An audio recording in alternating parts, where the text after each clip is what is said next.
Girang, yang saya tanya ini, yang saya bahasakan ini HP. HP yang ada di tangan Anda, pasti ada yang membuatnya meskipun Anda tak melihat yang membuatnya, betul? Betul sekali, setuju. Nah, begitulah Tuhan.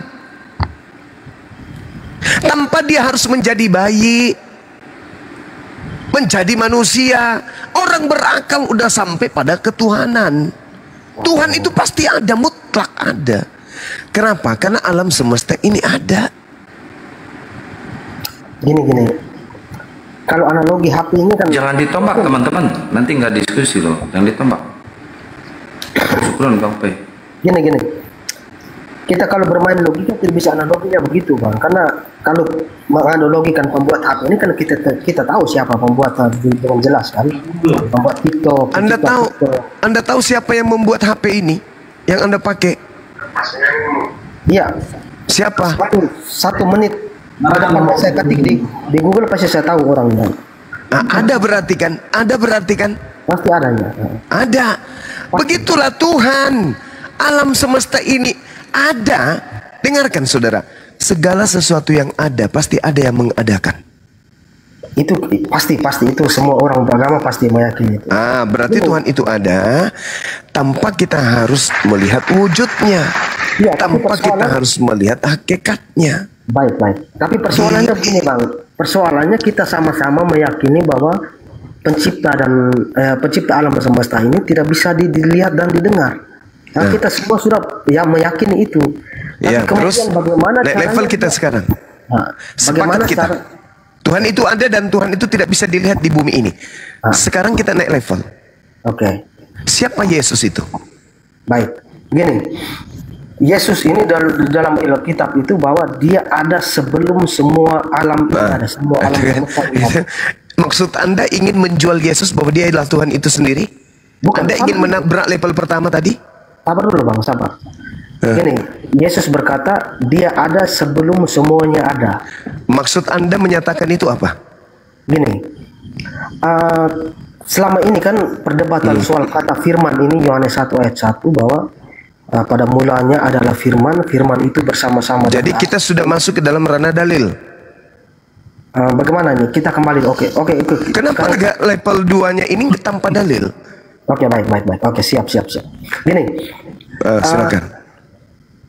Yang pertama tadi kita sepakat bahwa sang pencipta alam semesta ini dengan bermodalkan keyakinan bahwa kita percaya dia yang menciptakan semua ini kan. Oke, selesai. Sekarang bagaimana sesuatu yang kita yakini tidak bisa dilihat dan didengar kemudian bisa kita kenal, Bang? Bagaimana kita berbicara sesuatu yang tidak dilihat dan didengar ini bisa berinteraksi dengan semua ciptaannya. Sementara kita percaya juga bahwa ketika sang pencipta ini berkomunikasi langsung dengan penciptanya, pasti ketika pencipta ini berinteraksi langsung dengan semua ciptaannya, pasti yang diciptakan akan hancur, gitu. Jadi kemudian bagaimana? Bentar, Tin. Chris, lu turun dulu terus naik lagi. Lu kena report nanti, kena rukat lu. Turun dulu terus naik lagi ya, Tin. Chris, turun dulu terus naik lagi ya. Jangan ditombak dong, teman-teman ya. Mohon bantuannya jangan ditombak ya. Turun dulu, Chris. Ntar naik lagi. Oh iya. Atau enggak ada yang digedein aja ya, Gurunda ya, biar aman ya. Ya, lanjut dulu Gurunda. Iya. Tadi level pertama berbicara mengenai Tuhan, menanggalkan dalil Islam, dalil agamanya Kristen. Sepakat kita di situ. Tuhan di dunia ini tidak bisa kita lihat. Nah, selesai perkara. Naik level. Siapa Yesus? Dia mencoba menarasikan kemudian Yesus ada sebelum Abraham ada. Tujuannya apa? Lari lagi dia, Yohanes 1. Artinya dia terpenjara dengan konsep awal. Level awalnya tidak bisa kemudian menolongnya untuk menjadikan Yesus itu sebagai Tuhan. Karena dia sudah mengaminkan Tuhan itu tak terlihat, Tuhan itu tak terdengar. bukti adanya Tuhan adanya alam semesta ini. Tiba-tiba satu benih atau satu butiran debu yang ada di atas alam semesta ini justru dijadikan sebagai penggambaran Tuhan yang tak nampak dan tak terlihat itu dan tak terdengar itu. Ini menggelikan, saudara-saudara. Apakah itu personalnya aja yang mengatakan itu? Enggak. Ini konsep. Seluruh Kristen akan terhantar, akan terbawa dalam konsep itu. Bahwa ketika ia mengatakan Tuhan tak terlihat, Tuhan tak terdengar, alam semesta bukti adanya Tuhan. Sebentar, ketika perdebatan atau perdiskusian, kajian lintas agama itu kemudian kita lanjutkan pada level berikutnya, stasiun berikutnya, maka orang-orang ini akan kehilangan akal seketika. Kenapa? Terlanjur Kristen. Hubungannya, Kristen sudah didoktrin Yesus manusia Yesus, Yesus manusia Yesus, manusia Yesus ini adalah Tuhan. Banyak enggak tuh? Hancur. Nah, inilah yang Al-Quran katakan, ulaika hum syarrul bariyah, seburuk-buruknya makhluk. Kenapa? Karena pada level kedua dia buta, tuli, bisu, seibarat seekor binatang mendengarkan suara tak mengerti apa makna suaranya. Bahkan suaranya sendiri pun cuma didengarkan dan tak ngerti apa yang keluar dari mulutnya. Itulah Al-Quran katakan, ulaika hum syarrul bariyah, lebih rendah dari hewan. Diberi akal, tapi ketika berbicara mengenai konsep ketuhanan pencipta langit dan bumi, akal seketika menjadi bubur basi, tak berfungsi seketika, terjebak dari angan-angan dan khurafat yang dibentuknya sendiri. Itulah kelebihan Islam dibandingkan agama di luar Islam. Ketika berbicara mengenai konsep pencipta, Tuhan dalam hal ini, Sang Khalik, Islam itu tidak pernah lepas daripada koridor akal. Makanya agama yang betul, iman yang benar adalah iman yang selaras antara kitab sucinya dengan akalnya. Hendak kemana perginya nanti saudara kita itu? Membawa Yesus. Hendak kemana perginya? Kira-kira mau dibawa kemana Yesus ini? Di level kedua atau stasiun kedua pada pembincangan perdebatan lintas agama. Yesus mau dibawa kemana? Alam semesta, bukti adanya Tuhan. Yesus bagian dari alam semesta. Adanya Yesus, bukti adanya Tuhan. Tapi bukan berarti Yesus itu adalah Tuhan. Bukan berarti alam semesta ini adalah Tuhan. Itu jelas saudara-saudara. Karena akal adalah makhluk materi Tuhan yang tertanam dalam materi fisik tubuh kita sebagai manusia. Akal inilah serpihan cahaya yang dengan akal manusia mampu memindahkan segenap kualitas-kualitas yang ada. Akal, sekali lagi saya katakan, adalah cahaya yang mencerahkan. Akal menjadi garis pembeda antara kita dengan makhluk-makhluk lainnya. Saya kira begitu, silakan sahabat-sahabat lain. Ya, Bang Kaisar, coba iklan dulu Bang Kaisar biar kita monitor. Ya. Baik, jadi teman-teman Oten, kalau ingin menguji kecerdasan intelektual dan kompeten, belajar dulu ya teman-teman ya, belajar. Saya akan bernubuat pada malam hari ini ya. Dengarkan nubuat saya. Iya. Kisah para debater pasal 0101. Ingat.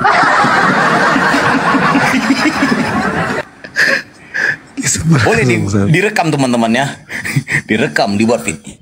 Bahaya ini. Kaisar Nero, pewarta Golgota 3.0, mewartakan berita lantang dan jago, dinobatkan sebagai Jenderal Algojo. Nubuatanku pada Bang Zuma Mukminin, terang dan jelas bertua lazim, cerdas dan jenius bertubuh salim, lisannya tajam setajam kapak Ibrahim. Perkasa tangguhnya sejak di rahim, tersohor di langit dan bumi sampai maritim. Forum debat kajian lintas agama kian santang pemilik punya kuasa. Ranah komal syiar dakwah Islamiyah, jadikan kita pribadi yang bertakwa dalam agama. Gurunda Zuma melegenda dari Asia sampai Eropa. Handi Celebe si raja kata pemutar fakta. Bang Ardiansa Master of Data. Sugi Kristolog data penguji pembedah. Kaisar Nero sang legenda pewarta. Ustadz Alif ramah dan berwibawa. Wanita tangguh bermental baja, dialah Bunda Rahma. Beradab, berilmu, penuh dengan karisma.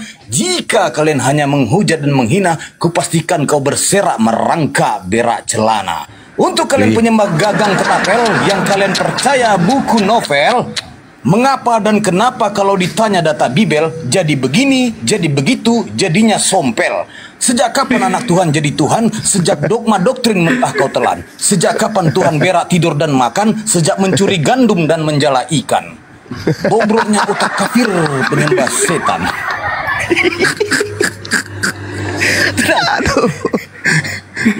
Bobroknya otak kafir penyembah setan, seperti lumpur basah bercampur air jamban. Hidupmu seperti kerang tawar dan lautan, bersatu kopaunya otak dengan kotoran. Hidup penuh dengan kebohongan, mematikan logika dan pikiran. Satu pertanyaan tapi 10 jawaban yang kau lontarkan. Rusak parah seperti pagar kecamatan. Tidak jelas, tidak beraturan, lumpuh dan terkikis dimakan zaman.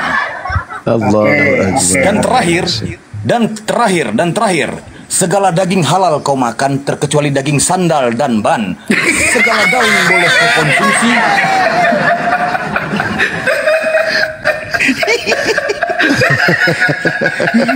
Jadi keringetan deh. Segala daun-daun boleh kau konsumsi, terkecuali daun pintu, jendela dan terali besi. Segala air boleh kau minum. Bisa Dalip pasti ngakak. Terusin, jangan ketawa. Dan ini untuk terakhir kali, segala air boleh kau minum dan telan, terkecuali pecahan air ketuban. Sekian. Stay tune. Iya. Ya Bang Kris, sorry ya Bang Kris, tadi kena tombak ya Bang Kris ya, mohon maaf ya. Dilanjut lagi Bang Kris. Entar pertanyaannya pasal 0101 tadi ya. Terus yang kedua tadi ada kumis kayak pagar kecamatan, barusan gimana?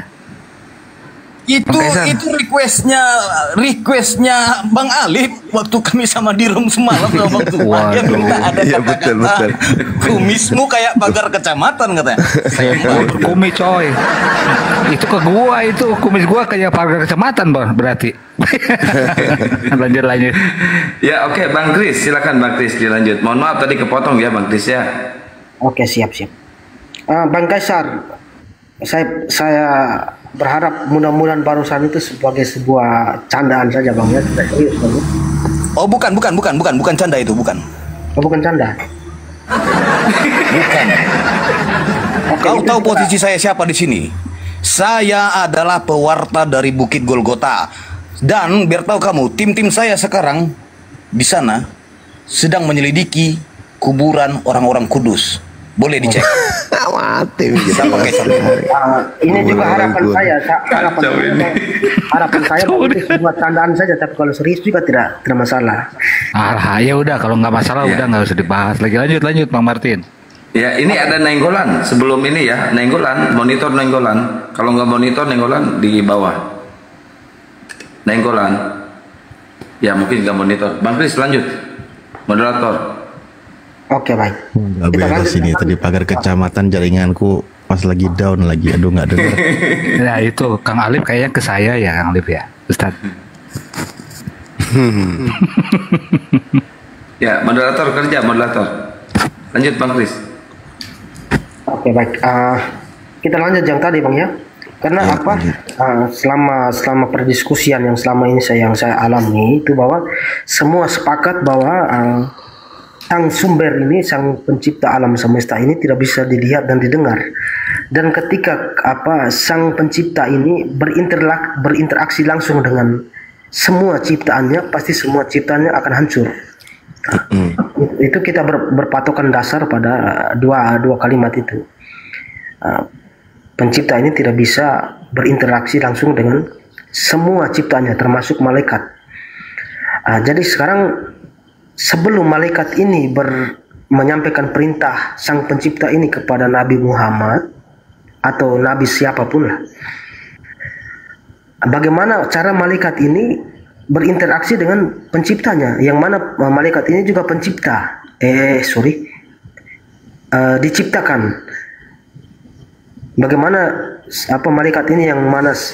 Ya, ke poin Bang Kris, ke poin. Bagaimana yang diciptakan bisa berinteraksi dengan ciptaannya? Penciptanya, penciptanya. Aduh.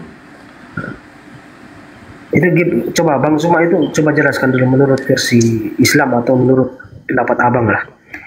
Iya, oke, baik. Jadi kalau di Islam itu Allahus Samad. Kita udah tinggalkan yang tadi ya.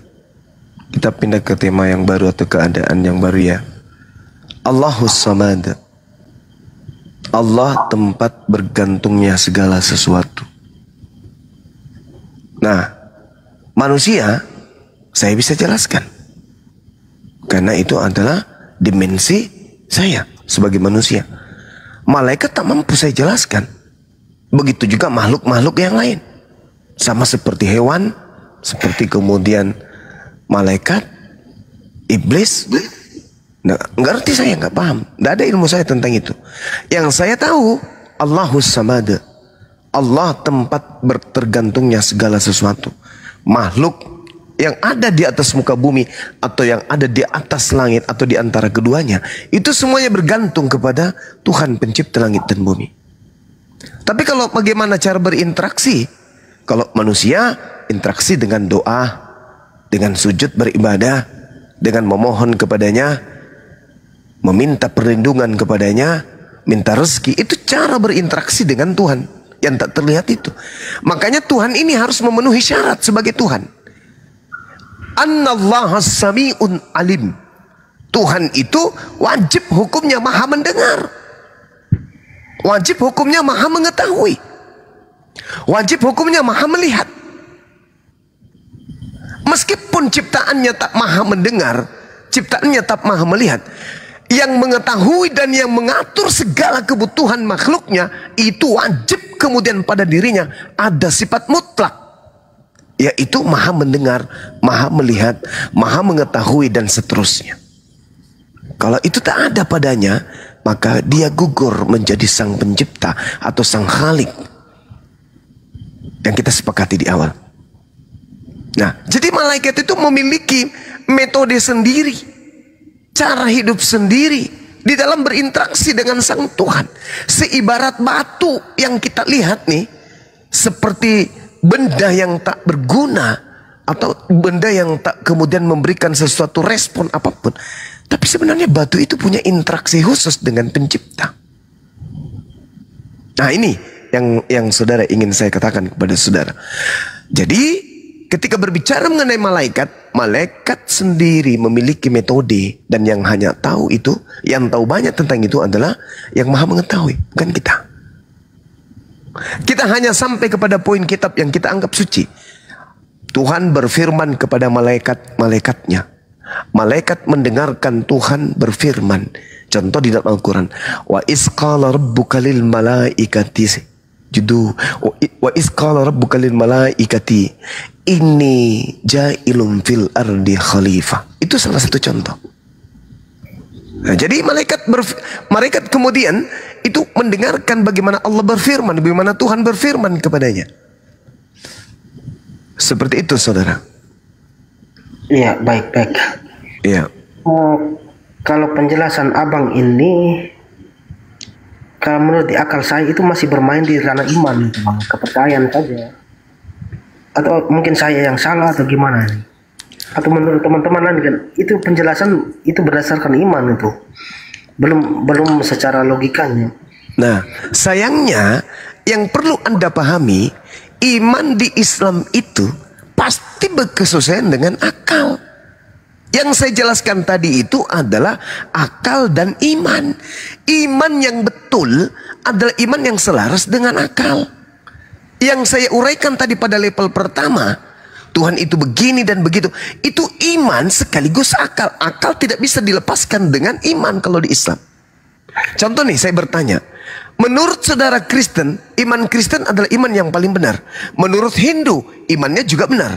Buddha juga imannya benar. Islam juga dong, iman Islam lah yang benar. Nah, untuk menentukan iman mana yang paling benar, Tengok, lihat, saksikan, pelajari, tadabburi, simak betul-betul. Di mana di antara iman yang ada, iman Kristen, iman Islam, iman Buddha, yang rasio ada pada posisi keseimbangan, ada pada posisi akal, tidak bertentangan dengan akal. Satu-satunya iman di bumi ini hanya iman Islam yang tidak bertentangan dengan akal. Itu sah, tidak bisa diganggu gugat. Nah, ketika saya menjelaskan tentang yang tadi, Allahus Samad, ya semuanya tergantung kepada Sang Pencipta langit dan bumi. Air yang ada di laut, samudra yang luas tergantung pada penciptanya. Gunung yang tinggi, semuanya tergantung kepada pencipta. Ketika pencipta mengatakan longsor, longsor, meledak, meledak, banjir, banjir, meluap, meluap. Kiamat pun ketika penciptanya, sang pemilik mengatakan hancur leburlah alam semesta yang telah kucipta, itu pun yang terjadi. Akal dan iman. Mau lari kemana kita? Gini, Bang. Itu poinnya. Silakan. Ketika kita bermain akal, berarti dalil di dalam Al-Quran itu tidak boleh dibawa untuk menjelaskan ke saya, karena saya tidak mengimani itu, Bang. Jadi kita main secara umum sajalah. Ya, akal, sekali lagi saya katakan, akal tidak bisa dipisahkan dengan Al-Quran. Yes, masalahnya saya tidak mengimani itu persoalannya. Jadi kita main di luar itu. Di luar itu. Bukan masalah mengimani atau tidak mengimani. Saya diminta untuk menjelaskan, bukan? Boleh saja sih, tapi ya gimana nih? Coba. Justru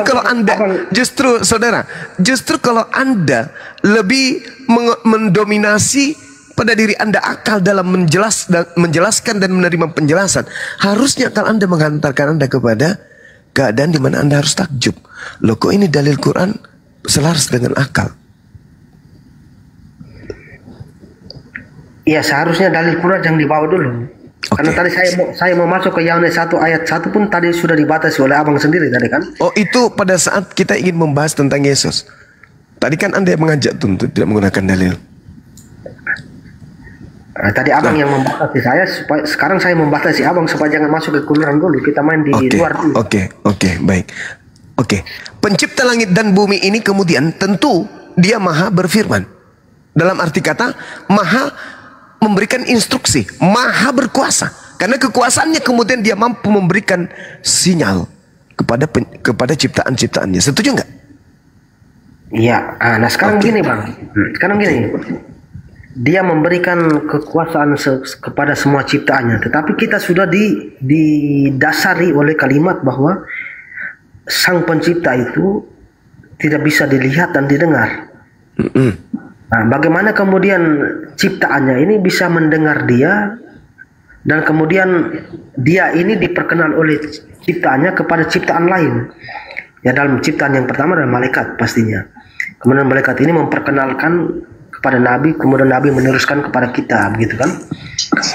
Sementara kita sudah didasari dengan Sang Pencipta ini tidak bisa dilihat dan didengar. Nah, bagaimana caranya malaikat ini pertama kali menerima perintah kepada Sang Penciptanya? Yang mana yang saya tahu, semua ciptaan siapapun termasuk malaikat akan hancur ketika mendengar langsung bahwa perintah yang diterima itu langsung dari Sang Pencipta. Yang saya tahu, setahu saya dalam Islam itu namanya tabir. Nah, kalau tidak salah. Tabir ini harus dibahas juga. Tabir ini apa? Karena malaikat tidak mungkin menerima langsung firman langsung dari Sang Pencipta itu. Harus ada tabirnya. Saudara, Anda tahu nggak air keras itu? Air keras, air raksa. Iya. Nah, air raksa itu kalau disiram ke jari tangan kita nih, tangan kita meleleh. Oke ya. Tapi masa rasa sama seperti air raksa tersebut juga disiramkan kepada botol, botolnya nggak pecah. Padahal jenisnya sama, yaitu sama-sama air keras. Kenapa kemudian tangan manusia bisa hancur, sedangkan botol yang menampung air ini tidak hancur? Menandakan pemikiran kita kemudian sampai kepada titik bahwa Dimensi satu bentuk atau satu wujud atau satu makhluk atau satu keadaan itu tidak sama semuanya. Jadi kalau misalnya kita mengatakan Tuhan tidak bisa dilihat, Tuhan tidak bisa didengar, itu oleh kita manusia. Hal itu kemudian tidak berlaku kepada makhluk yang lain.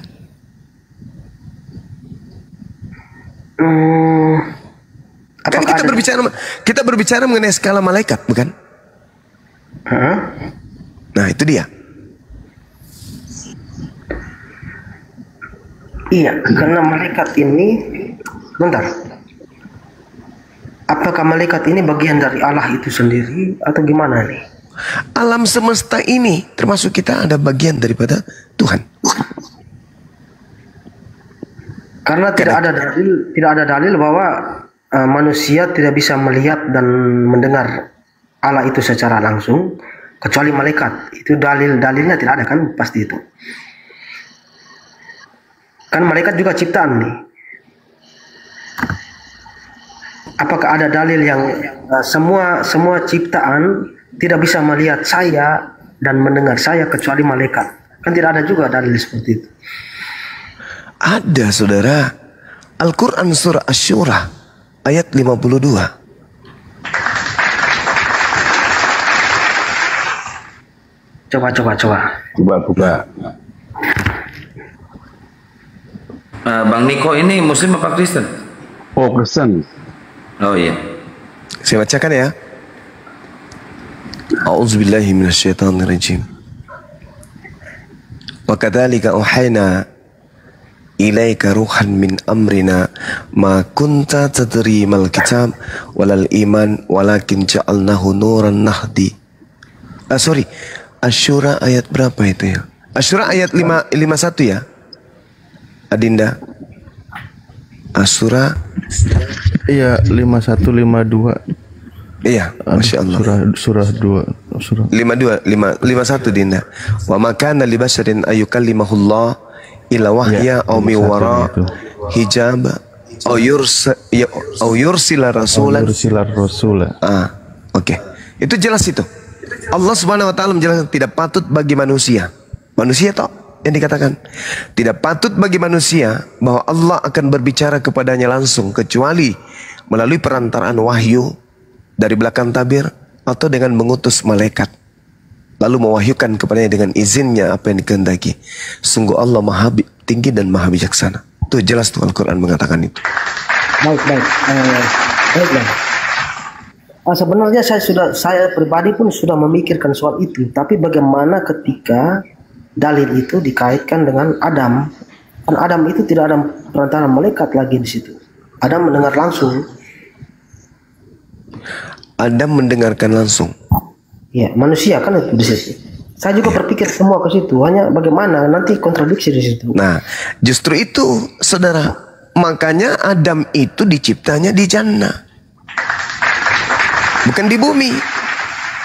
Itu menjawab kebutaan Kristen yang mengatakan Adam itu dicipta di bumi. Di surga, di Islam nih, di jannah, umat Islam itu mampu melihat Allah. Makanya Adam mampu melihat Allah. Ketika Adam kemudian dicipta oleh Allah, berkata kemudian Allah kepada Adam,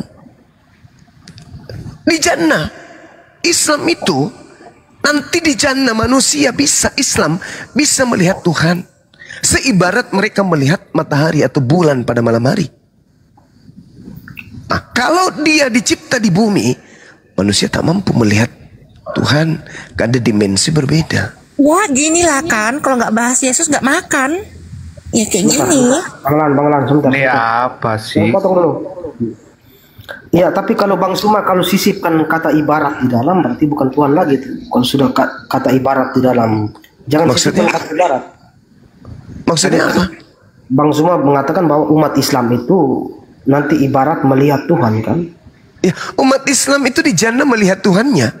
Dan kenikmatan tertinggi di surga di jannah adalah kami melihat pencipta Rabbus samawati wal ard. Tadi kata ibaratnya tadi apa? Ibaratnya tadi.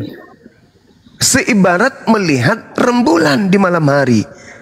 tak ada kemudian kehancuran pada diri manusia ketika melihat bulan. Tak ada sesuatu yang kemudian terjadi yang terjadi mencelakai manusia ketika melihat bulan. Begitulah kami melihat Allah. Itu di jannah. Di bumi enggak.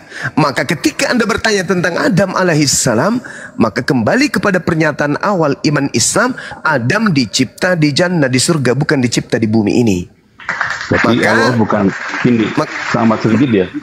Sama sedikit boleh coba. Maka kebuntuan yang ada di Kristen selama ini yang mengatakan Adam itu dicipta di bumi itu tertolak oleh akal sehat. Aku tambah dikit. Ada betul Pak, ada.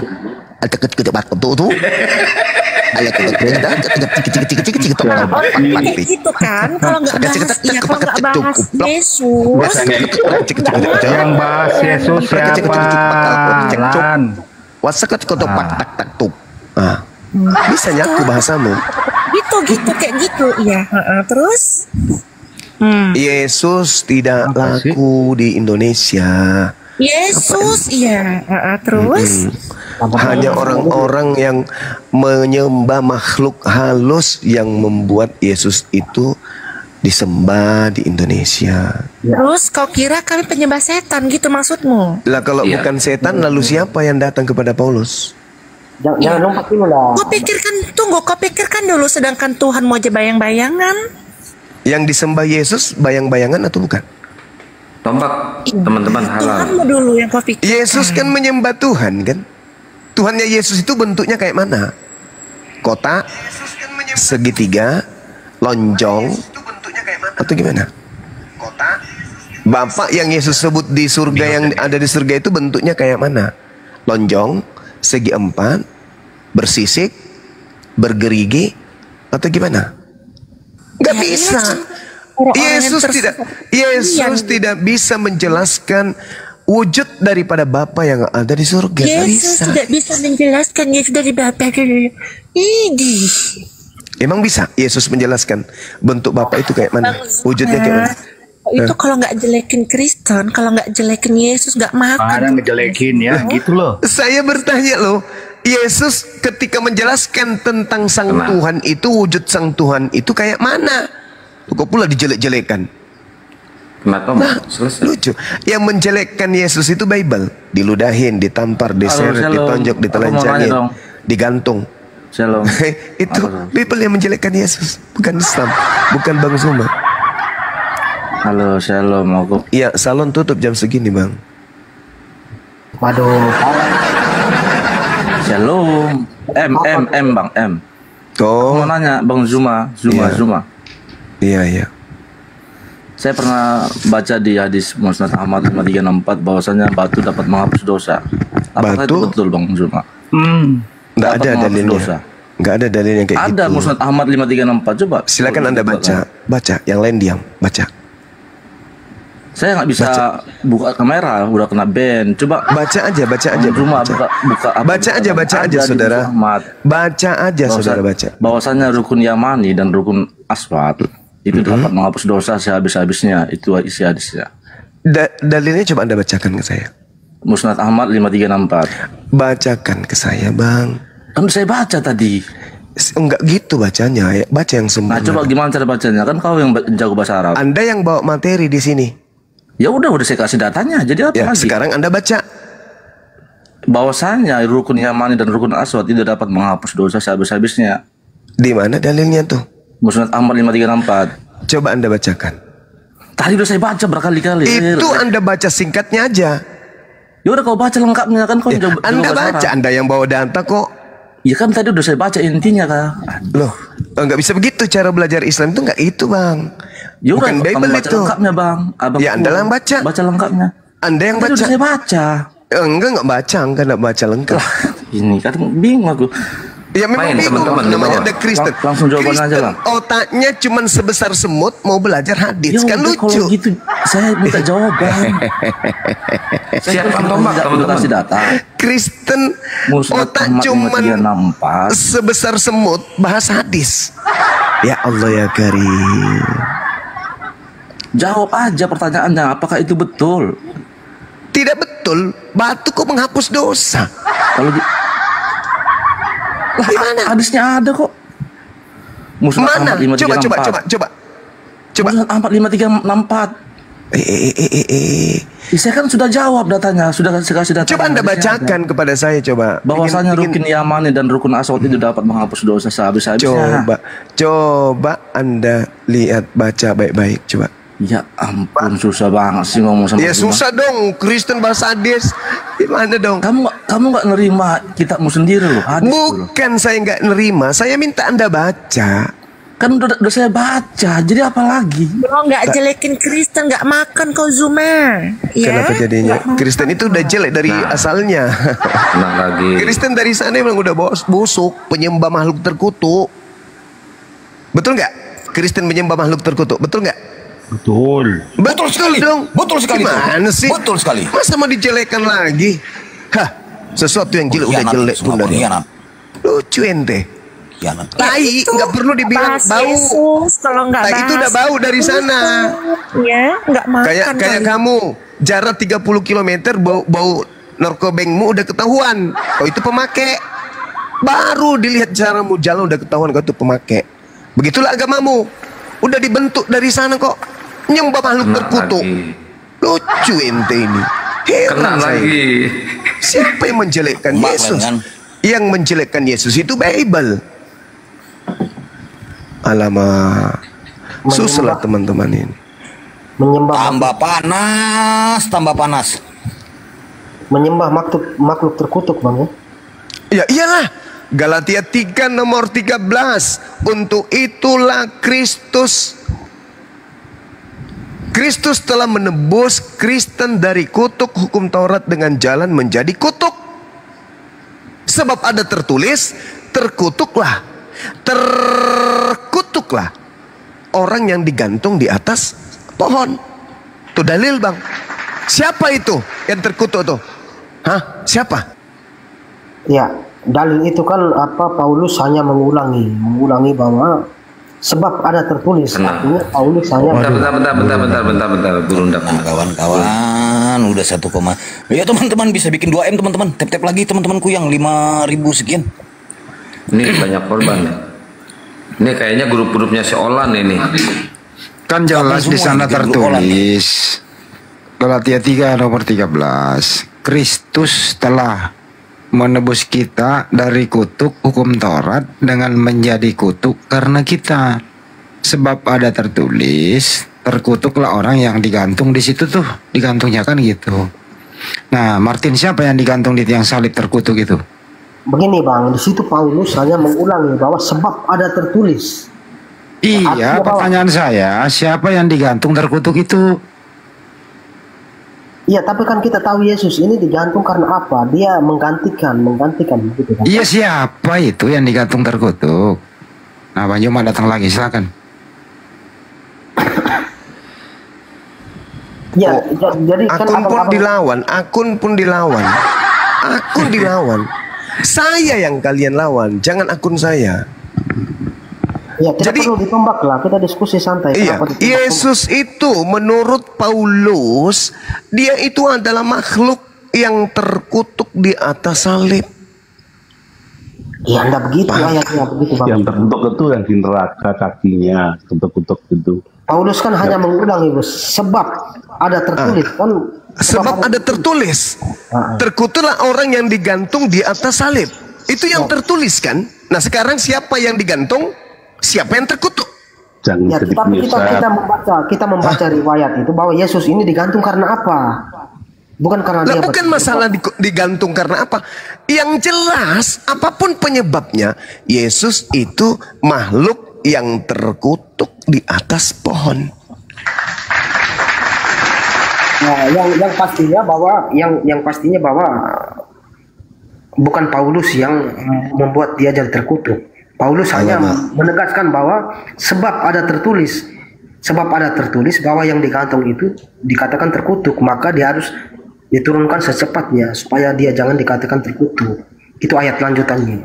Saudara, Yesus itu dikatakan makhluk yang terkutuk sebab ada tertulis terkutuklah orang yang mati. Terkutuklah orang yang mati. Yang mati di atas tiang salib itu siapa? Pendeta, pastor, atau Yesus? Yesus paman. Yesus paman. Baik. Coba kita pakai. Gimana sih? Apa? Ada yang bisa bantu tampilkan ayatnya biar kita bahas secara tuntas di sini. Nah, silakan Darius buka ini, Darius. Bang Darius buka celana, silakan. Bang Darius dibesarin. Jangan nanti kena tombak Bang Darius. Lah dia juga punya tombak kok. Iya. Iya kan aku biar ditombak. Siapa tahu aku jadi Tuhan Oten nih juga. Nah, ini dia. Oke, tombak kamu sekarang kau. Tombak. Berani kau tombak? Aku mampus. Silakan buka Galatia 3 nomor 13. Bang Darius, silakan Bang. Siapakah engkau Tuhan? Kata Paulus. Itu bisa pernah.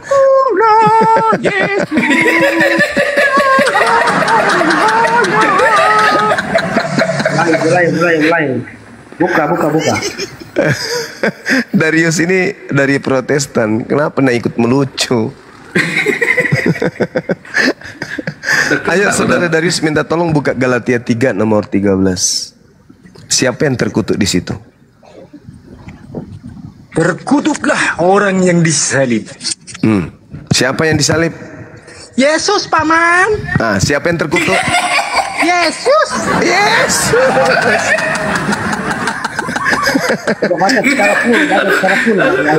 Jadi nggak ngantuk.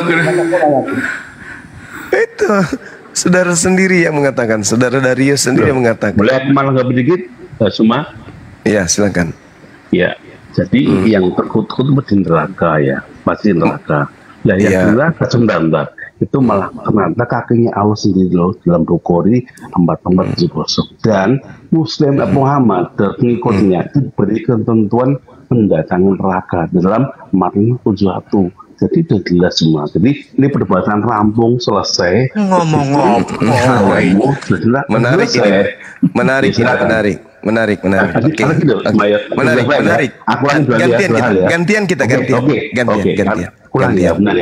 Gantian. Oke, jadi pertama Allah kaki di neraka dalam Bukhari. Ya, gantian. Gak usah ngajarin saya. Saya ini gurumu. Oke. Kalau seekor ikan kecil, ikan kecil nih sebesar jarum disimpan di laut. Sebentar. Sabar dulu. Saudara Tuyul. Diam dulu, saudara. Diam dulu ya. Seekor ikan kecil yang tak berdaya. Kamu jangan.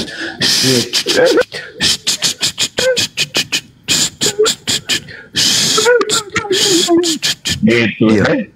Diam. Diam. Diam.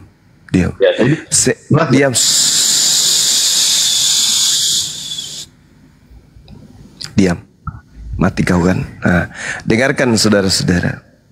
Untuk membantah subhat manusia tak berotak seperti tadi. Kaki Allah, kekuasaan Allah yang kemudian ada pada neraka. Ikan kecil nih sebesar jarum disimpan di laut. Ikan yang tak ada daya sama sekali disimpan di laut. Ikan yang tidak bisa koar-koar, tidak bisa menghina umat Islam, disimpan di laut, di samudra yang luas. Hidup gak? Hidup. Coba suruh Pak Bu.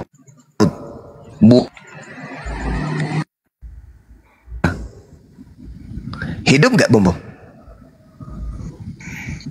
Hidup gak dia? Mati. Berarti ikan Suara Bang Juma nggak ada, putus-putus. Putus-putus. Jadi ketika kemudian Pak Bom yang begitu besar disimpan di laut, dia akan mati. Kenapa? Karena Pak Bom tidak cocok hidup di laut, bukan tempatnya.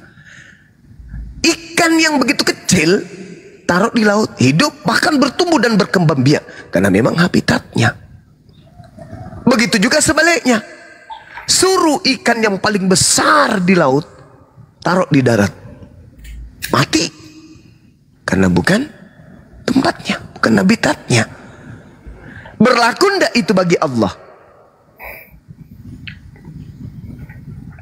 Allah kemudian menempati tahtanya, misalnya di laut, atau dia di daratan, atau dia dimanapun. Berlaku nggak hal seperti itu? Sifat makhluk pada Allah? Tidak.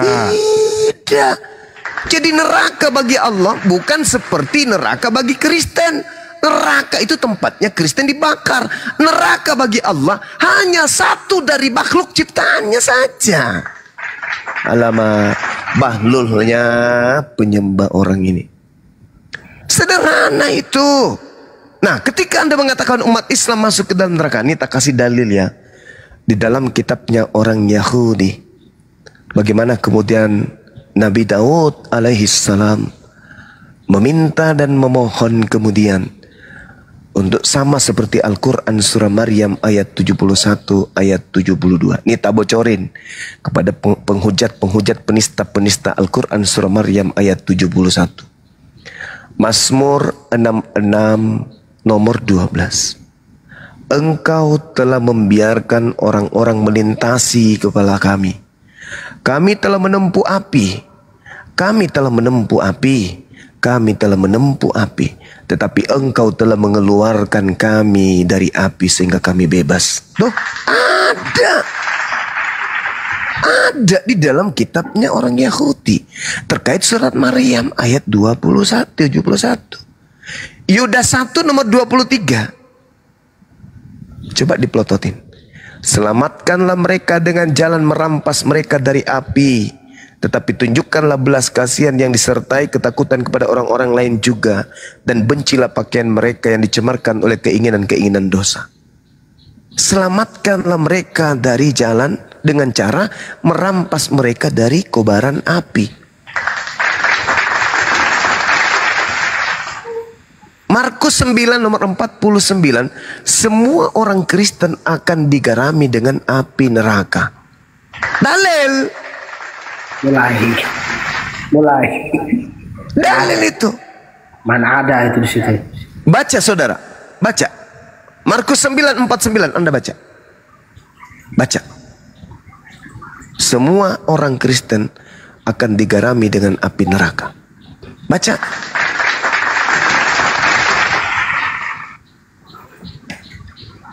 Halo Bang Juma. Halo. Matius 7 nomor 22-23, orang Kristen diusir ke neraka. Baca dan ini. Ayo sama-sama mati kita Bang Juma. Sama-sama mati kita. Siapa yang diangkat di surga? Yang diangkat di surga tentu saya. Innal ladzina qalu rabbuna Allah tsumma istaqamu. Kalau memang kau anak Allah, sama-sama mati kita. Siapa yang di surga? Apa maksudnya ini? Kenapa lompatlah jauh ke situ? Lawak-lawakan kau di sini. Waduh, Paulus lewat barusan itu. Buat aku bukan. Bang Juma. Bang Juma. Sebelum kau lawan Banyuma, kau belajar dulu bahasa Indonesia. Sebelum Anda mati, sudah tertulis dalam kitabmu Anda itu penghuni neraka. Gimana sih? Jangan kau bilang Yesus itu Markus 9:49, semua orang Kristen akan digarami dengan api. Udah. Yesaya 66 nomor 15, 16, 17, semua pemakan babi Kristen akan digarami dengan api neraka. Udah selesai. Udah final Anda itu, udah final. Matius 23 nomor 32, 33, 34 sampai 36. Jelas sekali. Yesus sendiri berkata, bagaimana mungkin kamu akan meloloskan dirimu dari api neraka? Jelas. Jangan itu. Terlalu banyak drama. Matius 23 nomor 15. Hei, celakalah engkau wahai orang ahli Taurat, orang Farisi, engkau menjelajahi daratan, menyeberangi lautan, mentobatkan orang, dan setelah kau tobatkan orang, kau jadikan mereka orang neraka. Kau jadikan mereka orang neraka. Baik. Dan 2 kali lebih jahat daripada engkau sendiri. Kristen itu Matius 7, 22, 23. Bukan setiap orang yang menyeru aku Tuhan akan masuk ke surga, melainkan dia melakukan kehendak Bapakku. Pada hari terakhir nanti banyak orang akan memanggil aku Tuhan. Bukankah Kristen memanggilmu Tuhan? Bukankah Kristen mengusir setan pakai nama Yesus? Bukankah Kristen bernubuat, bermujizat pakai nama Yesus? Pada hari terakhir itulah aku akan berterus terang kepada Kristen. Kalian semua adalah pembuat kejahatan. Enyahlah daripadaku. Aku tidak mengenal kalian. Matius 13 nomor 50. Pembuat kejahatan dilemparkan ke dalam api neraka. Kristen itu penghuni neraka berdasarkan Bible. Kalau begitu aku mending nyalu. Takut bang. Yang Turun dulu ya. Wah, kena gerunda kena lagi. Waduh. Ya, Bang Andi mewakili lah. Yang pastinya apa yang dikatakan Bang Suma tadi itu tidak ada satupun sebutan Kristen di dalamnya. Di internetnya teman-teman jangan ini ya, jangan telat ya di gaspol teman-teman. Ini udah mulai kelas nih. Bukan buat Kristen, jadi buat siapa? Di Yesaya itu bro, semua pemakan babi itu masuk neraka loh. Itu di perjanjian lama, kita bahas lagi lebih pokoknya lagi. Itu Giliran yang enak-enak kau dimakan dah. Giliran yang sulit perjanjian lama. Gimana kau konsisten? Mau serius kita bahas, tampilkan ayatnya kita bahas. Jangan ambil. Ya kan kamu punya Bible bisa perbandingan di situ. Iya. Gak usah tampilin lah. Sebentar, Bang Andi. Kagak mungkin kalau kami Muslim itu berbicara tanpa data. Pasti saya juga meyakini, saya tidak membantah ayat itu, tetapi kita bahas dulu. Jadi saya baca ya, Yesaya 66:17. Mereka yang menguduskan dan mentahirkan dirinya untuk taman-taman dewa dengan mengikuti seorang yang ada di tengah-tengahnya, yang pemakan daging babi dan binatang-binatang jijik serta tikus, mereka semuanya akan lenyap. Sekaligus demikianlah firman Tuhan. Jadi waspadalah, jangan makan babi. Siapa yang pemakan babi? Binatang-binatang menjijikan, ya selesai sudah kan?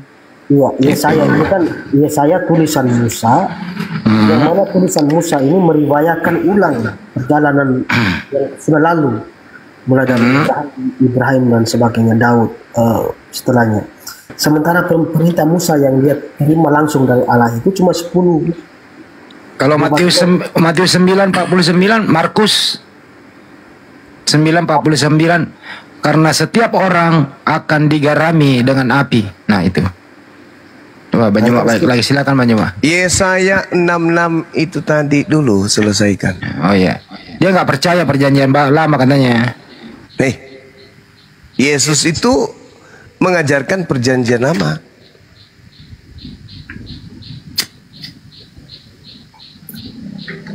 Setiap orang yang makan babi itu makasih Uni. Tapi yang makan babi itu kita harus cari tahu perjanjiannya dengan siapa itu, Bang. Sementara dengan Musa saja tidak ada perjanjian soal makan babi. Saudara, Anda tahu kalau Anda mengatakan bahwa tak ada cerita pemakan babi itu terkait dengan Kristen, lalu buat apa kitabnya orang Yahudi ada di agama saudara? Begini, jadi semua nabi yang pernah dipercayakan Allah itu artinya wajib kita semua kenal. Soal urusan ajarannya apa itu sabar dulu. Ketik kajian sebanyak-banyaknya teman-teman biar nggak kena report. Kalau ajaran perpuluhan itu ajaran untuk siapa? Yahudi atau Kristen? Kebetulan saya Katolik, saya tidak mengenal, tapi itu pasti mereka punya penjelasan di sendiri pastinya perpuluhan itu. Saya Katolik. Kira-kira apa penjelasannya, Bang? Itu nanti harus Protestan yang menjawab, bukan saya Katolik, jadi saya tidak tahu itu. Karena saya tidak bisa mewakili mereka. Jadi menurut saudara, Tuhan membolehkan makan babi? Ya nanti kita lihat ayatnya, perjanjian dengan Abraham setahu saya. Sunat termasuk Ibrahim. Berarti Tuhan punya perjanjian dengan Kristen? Perjanjian dengan Kristen? Ya. Tuhan tidak mengenal Kristen. Begini maksudnya. Barusan apa? Tin gimana Tin? Tuhan tidak mengenal? Lemas aku langsung, Bang. Tuhan tidak mengenal Kristen. Oke, apa Tuhan mengenal Katolik? Langsung ditertawain. Apa maksud saya harus didengarkan dulu dong. Jadi Tuhan itu tidak membawa agama Kristen maksud saya. Nah, Yesus itu tidak pernah membawa agama apapun. Jadi Kristen ini yang percaya, Kristen ini kan sebenarnya awalnya itu adalah apa namanya, olok-olokan dari kaum Yahudi yang percaya kepada Kristus, yang mengikuti Kristus. Itu semua Kristen. Nah, biasanya orang begitu kan. Kalau zaman sekarang kalau kita mau mengolok orang Yahudi waktu itu mau mengolok pengikut yang percaya kepada Kristus ini, woi Kristen. Nah, kemudian seiring perkembangan zaman orang Yahudi. Iya, itu begitu memang. Bang, izin sebentar saja aku mau menjawab masalah aku disuruh apa, ditanya masalah itu apa, berashadu katanya kapan itu. Baik, akan jawab sekarang. Hidayah itu nanti bakal datang setelah Lebaran. Terima kasih, aku udah jawab dia. Kapan itu hidayah datang. Ya mudah-mudahan aja Pak, umurmu sampai Lebaran ya. Karena Darius ini kenapa? Karena dia masih males puasa gitu. Takut dia puasa 30 hari. Lanjut lagi nih topik. Iya. Dari babi aja dulu, Darius. Iya, memang pernyataan saya bahwa Allah tidak mengenal Kristen itu maksudnya bahwa Yesus ini tidak pernah mengajarkan agama Kristen. Memang kami percaya bahwa siapapun nabinya tidak pernah membawa agama gitu kan. Ya, Kristen ini kumpulan orang-orang yang percaya kepada Yesus Kristus. Nah, kemudian berdasarkan yang saya tahu itu bahwa Kristen ini awalnya dari seperti sebuah olok-olokan. Macam orang-orang dulu kalau zaman sekarang kan kita kalau mengolok orang, woi Kristen, woi pengikut Kristus. Awalnya Kristus. Nah, kemudian sekarang Kristus yang dimaksud itu siapa, Bang? Ya Yesus pastinya, Bang. Wah, bukan. Kan ada juga Kristus palsu, kata Yesus. Waspadalah kepada Yesus palsu yang mengaku akulah Kristus. Oke, baik. Oke, kalau mau kita bahas itu silakan. Yang bisa bantu tampilkan ayatnya. Percaya enggak bahwa menurut Yesus akan ada Kristus palsu? Percaya pastinya, tetapi siapa dulu? Siapa dulu? Nah, oke. Kristus palsu itu menyesatkan banyak orang. Percaya? Boleh. Percaya pasti. Oke, sekarang mana banyak orang yang disesatkan oleh Kristus palsu itu? Ya, makanya tampilkan ayatnya supaya kita bahas, Bang. Kan ada dua Kristus tuh. Kristus asli, Kristus palsu. Kristus asli Yesus. Oke, pengikutnya Bani Israel. Nah, ada lagi Kristus yang datang kepada Kristen, pengikutnya Kristen. Nah, sekarang pertanyaan saya, orang banyak yang disesatkan Kristus palsu itu mana? Orang banyak. Harus pakai dalil dong, harus. Matius 24 nomor 4 dan nomor 5.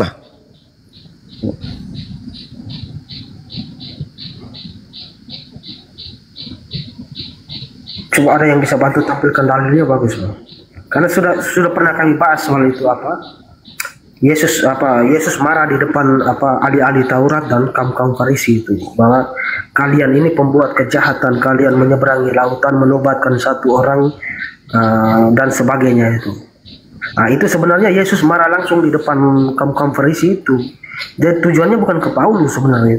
Itu Paulus, Bang. Siapa orang Farisi yang nyebrang lautan, menjelajahi daratan? Itu salah pemahaman itu, Bang. Itu jujur saja, itu kita sudah bukan. Siapa orang Farisi yang menjelajahi daratan, menyeberangi lautan, mentobatkan orang di luar Yerusalem, itu siapa? Iya, kalau dari sisi Islam pasti merujuknya kepada ke Paulus pastinya. Nah, kalau bukan Paulus lalu siapa, Bang? Pahami baik-baik ayatnya itu. Silakan. Yesus marah langsung di depan orang-orang Farisi dan ahli-ahli Taurat. Artinya bahwa penyeberangan lautan itu sudah terjadi sehingga Yesus marah mereka. Kalian ini yang menyeberangi lautan kemudian menobatkan satu orang harusnya itu Yesus marah langsung kepada mereka di depan ahli-ahli Taurat dan kaum Farisi. Artinya iya, siapa, Bang? Siapa orangnya? Bukan siapa orang kalau tanya orangnya tidak ikut Yesus mampus, itu saja. Yesus yang mana? Yesus itu ada dua. Kristus. Yesus itu ada dua, Bung. Mana dua? Di mana dalilnya kalau dua?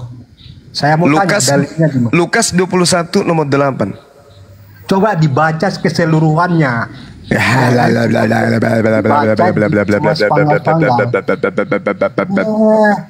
Waspadalah kepada penyesat yang datang kepadamu dengan memakai nama Yesus. Saya baca dalil loh. Lukas 21 nomor 8. Waspadalah kepada mana dalilnya? Coba dibuka. Lukas 21 nomor 8. Waspadalah kepada penyesat yang datang kepadamu dengan memakai nama Yesus dan berkata, akulah Yesus. Ayat yang nabi-nabi palsu ngaku-ngaku. Jadi kan sudah terbukti. Nabi palsunya itu mengaku Yesus, pengajak Mesias palsu. Alamak, lucu orang ini. Lukas 21 nomor 8. Waspadalah kepada penyesat yang datang kepadamu dengan memakai nama Yesus dan berkata, akulah Yesus. Waktunya sudah dekat, jangan kau percaya. Akulah Yesus. Mana dalilnya? Coba dibuka. Lukas 21 nomor 8. Buroncong. Ditunjukkan. Nenekmu kiper, siapa pula kau? Udah aku sebutkan pula. Tinggal kau lihat aja di situ di Bibelmu. Jangan-jangan kau nggak punya Bibel. Ya, kami punya Bibel, semua dibaca. Ya sudah kau baca, Paman.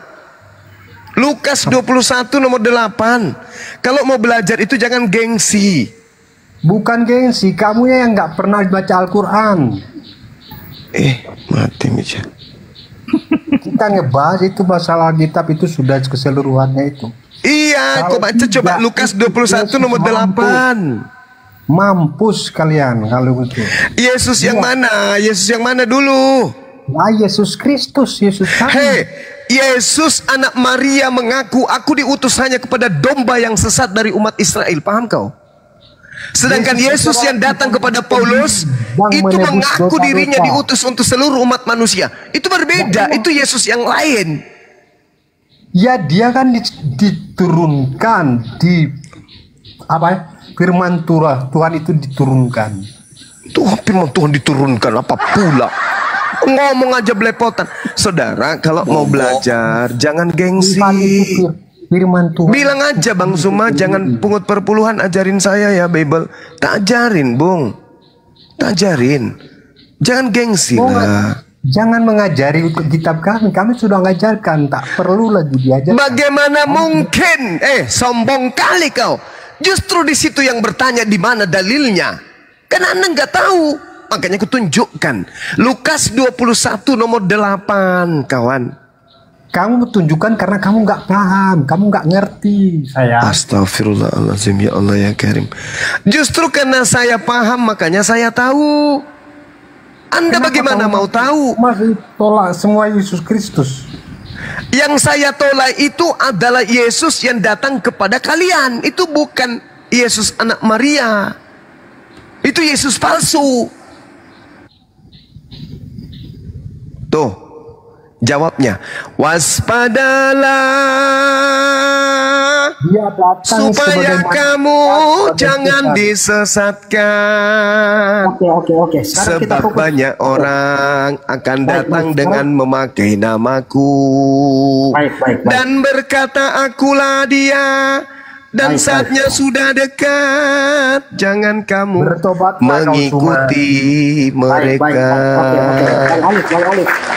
Penyesatnya datang dengan memakai nama siapa? Jawab. Baik. Sekarang Bang Ali. Penyesatnya datang dengan memakai nama siapa? Yesus. Nama Yesus. Saya ulang. Penyesatnya datang dengan memakai nama siapa? Baik. Bang Alif, nama Yesus. Yesus, Paman. Nama Yesus. Jangan bergeser. Yang datang kepada Nabi Muhammad pernah nggak ngaku Yesus? Enggak. Yang datang kepada Paulus ngaku Yesus nggak? Ngaku. Baik.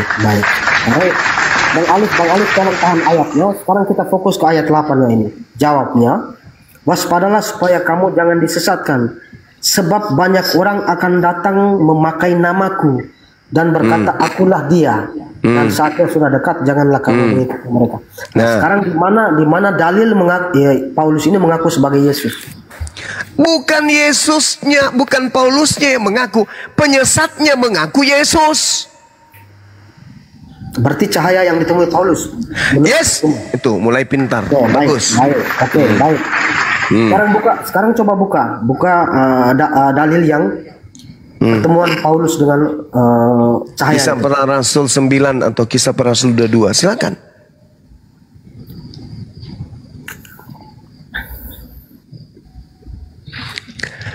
Akulah Yesus yang kau aniaya. Tuh, baca tuh. Siapakah engkau Tuhan? Katanya, akulah Yesus. Nah, siapa ini? Siapa ini yang datang nih? Oke, baik. Siapa ini? Sekarang, coba di ada dalil sebelumnya tadi. Coba baca selengkap ada ayatnya itu, Bang. Apalagi mau dibaca lengkap, saudara? Ayat yang tadi, yang sebelumnya ditampilkan, di situ kan ada tanda-tanda perang dan sebagainya. Sementara di sini tidak ada. Di sini cahaya itu tidak memberikan tanda-tanda perang dan sebagainya. Itu tidak ada. Dengarkan, Bung. Pada saat kemudian ini belum terjadi, oke? Perang huru-hara itu lebih dulu kemudian terjadi. Dengarkan, ketika yang dimaksud di dalam pengakuan Yesus, sebelum itu terjadi huru-hara bla bla bla bla dan seterusnya. Apa kata Yesus di data nomor 12-nya di Lukas 21 tadi? Lukas 12-nya di data 12-nya apa dikatai oleh Yesus di sana? Namun sebelum itu terjadi, kamu terlebih dahulu ditangkap, dianiaya, disesa. Coba baca nomor 12-nya, Dinda. Tuh. Apa itu? Tetapi sebelum penyesat itu datang, terlebih dahulu kamu ditangkap, dianiaya, kamu akan diserahkan ke rumah-rumah ibadat dan penjara-penjara, dan kamu akan dihadapkan kepada raja-raja dan penguasa-penguasa oleh karena namaku. Setelah ini Paulus lakukan, Paulus kemudian apa? Mengaku bertemu dengan Yesus, sang penyesat itu.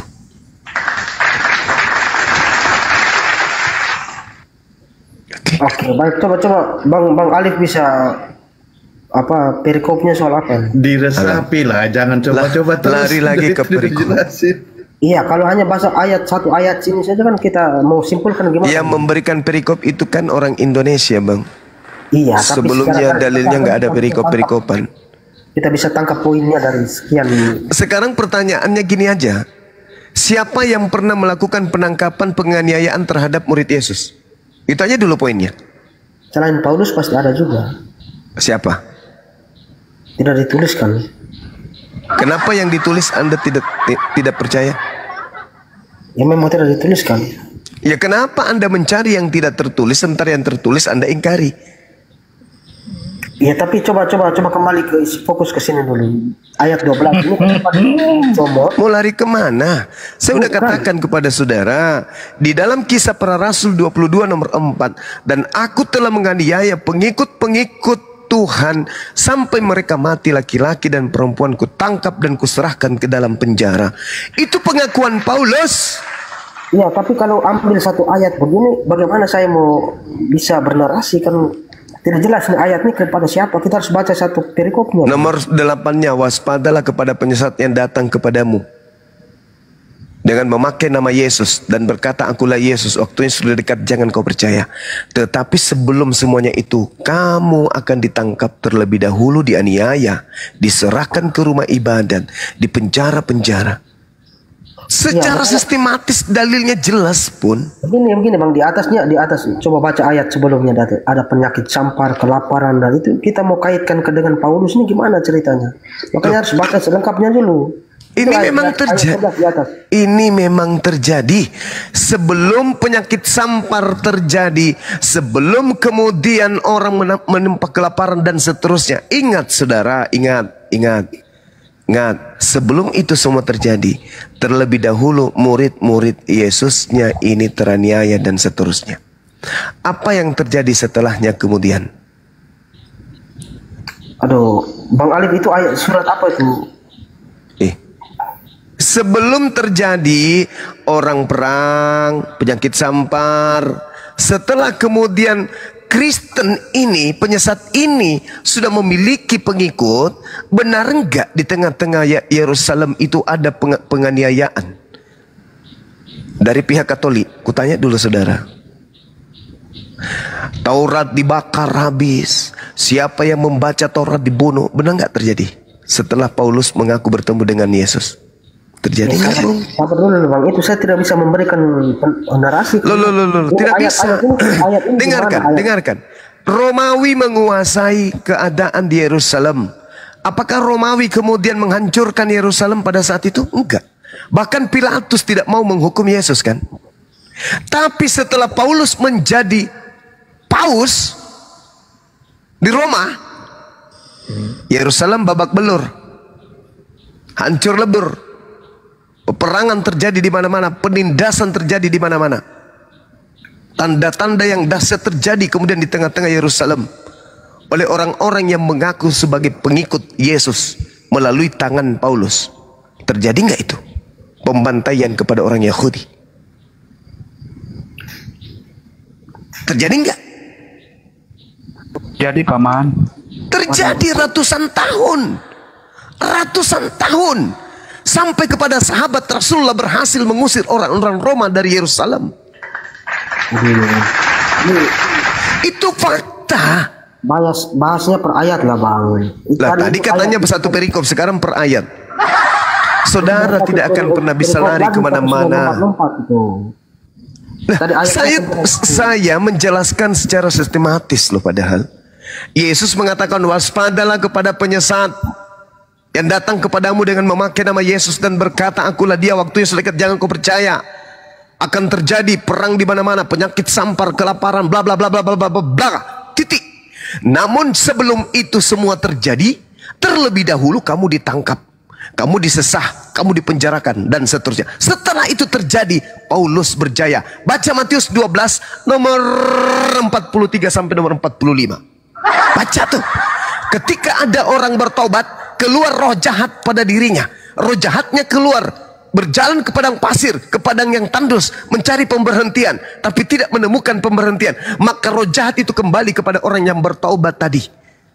Setelah dia datang kepada orang yang bertobat tadi, bersih, tersapu bersih, dia keluar memanggil 7 roh jahat bersama dengan dirinya, masuk kembali kepada Paulus. 8 roh jahat masuk ke dalam Paulus. Lalu Paulus kemudian jauh lebih jahat daripada sebelum ia bertobat. Apa kata Yesus? Dan ini juga akan berlaku terhadap angkatan jahat ini. Siapa angkatan jahat?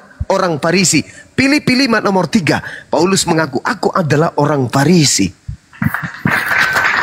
Angkatan jahat, sabar dulu. Angkatan jahat, Matius 12 nomor berapa tadi itu? Nomor berapa itu kawan-kawan? Angkatan jahat. Nomor 38. 38 sampai nomor 40. Angkatan jahat ini minta satu tanda dan tidak akan diberikan satu tanda kecuali tanda Yunus. Sebab 3 hari 3 malam dalam perut bumi, demikian juga anak manusia 3 hari 3 malam di perut bumi. 3 perut ikan, begitu juga anak manusia dalam perut bumi. 3 hari 3 malam. Bangkit pada hari ketiga itu adalah simbol angkatan jahat. Paulus ajarkan enggak? Paulus ajarkan enggak simbol angkatan jahat ini? Ajarkan. Makanya orang Kristen percaya kebangkitan pada hari ketiga. Padahal kebangkitan hari ketiga adalah tanda untuk orang jahat. Matius 12 nomor 38 sampai nomor 40. Ya, nggak bisa begitulah diskusinya. Harus satu-satu bahasnya. Lalu loncat ke Lukas 21. Waspadalah kepada penyesat yang datang kepadamu dan memakai namaku dan berkata, akulah dia, waktunya sudah dekat, jangan kau percaya. Akan terjadi bla bla. Namun sebelum itu terjadi, terlebih dahulu kamu disesat bla bla bla bla bla bla. Siapa yang menyiksa dan menyesat kemudian murid-murid Yesus? Paulus. Setelah itu Paulus bertobat kan? Setelah Paulus bertobat, apa yang diajarkan kemudian? Apakah kebaikan? Enggak. Tuhan yang tadinya maha suci, maha tinggi, tidak serupa dengan apapun, dirubah oleh Paulus kemudian menjadi manusia. Jauh 2 kali lebih jahat daripada sebelumnya. Karena dia sudah kerasukan 8 iblis dalam dirinya.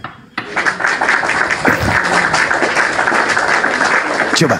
Dari mana Paulus mendapatkan bisikan kalau hukum Taurat itu adalah kutuk? Dari mana Paulus mendapatkan bisikan kalau dengan mengatakan bahwa hukum Tuhan yang datang kepada Bani Israel itu adalah skubalon, tinja, sampah? Dari mana Paulus mendapatkan ilmu-ilmu itu? Untuk itulah Yesus mati agar dia bangkit menjadi Tuhan bagi orang yang mati maupun orang yang hidup. Dari mana Paulus mendapatkan ilmu-ilmu itu? Dari mana? Ya dari makhluk itu tadi yang datang kepadanya, yang bukan Yesus tapi ngaku Yesus. Waspadalah kepada penyesat yang datang kepadamu dengan memakai nama Yesus dan berkata, akulah Yesus. Siapakah engkau? Akulah Yesus yang kau niaya. Yesus sudah mengatakan jangan kau percaya. Waduh, itu harus dibahas satu-satu, Bang. Tidak bisa dicomot-comot begitu ayatnya. Nah, silakan Anda memulai. Kita sudah silakan Anda memulai. Dari mana Anda ingin membuktikan? Akarnya adalah Anda harus mengakui dulu bahwa Yesus mengatakan akan muncul penyesat alias planos, iblis yang datang dengan memakai nama Yesus. Anda akui dulu itu. Ya pastinya, tapi harus dibaca supaya. Nah, sekarang tolong tunjukkan di mana pernah datang penyesat memakai nama Yesus. Akulah Yesus. Selain yang datang kepada Ananias, Paulus, penulis Matius, dan juga kepada penulis Wahyu. Tolong tunjukkan di mana itu Anda orang mengaku Yesus. Baik. Ingat Bung, ingat saudara, ini saya kasih gratis ilmunya. Galatia 1 Anda baca nomor 12, nomor 11, nomor 12. Aku menerima Injil bukan dari manusia. Yesus mengajarkan Injil sebagai manusia. Oke, Yesus mengatakan dirinya sebagai manusia. Paulus mengaku menerima Injil bukan dari manusia. Berarti bukan dari Yesus. 2 Yohanes 1 nomor 7. Siapakah penyesat itu? Bukankah dia yang pergi ke seluruh dunia yang tidak mengaku Yesus Kristus datang sebagai manusia? Siapakah antikristus itu? Yang tidak mengaku Yesus datang sebagai manusia. Wahai Paulus, ya paman, yang datang kepadamu manusia atau bukan? Galatia 1 nomor 12. Paulus mengatakan bukan. Tapi siapa? Yesus Kristus. Halo, 2 Yohanes 1 nomor 7. Barang siapa yang berkata Yesus Kristus datang bukan sebagai manusia, maka dia adalah penyesat. Dia adalah iblis. Baik.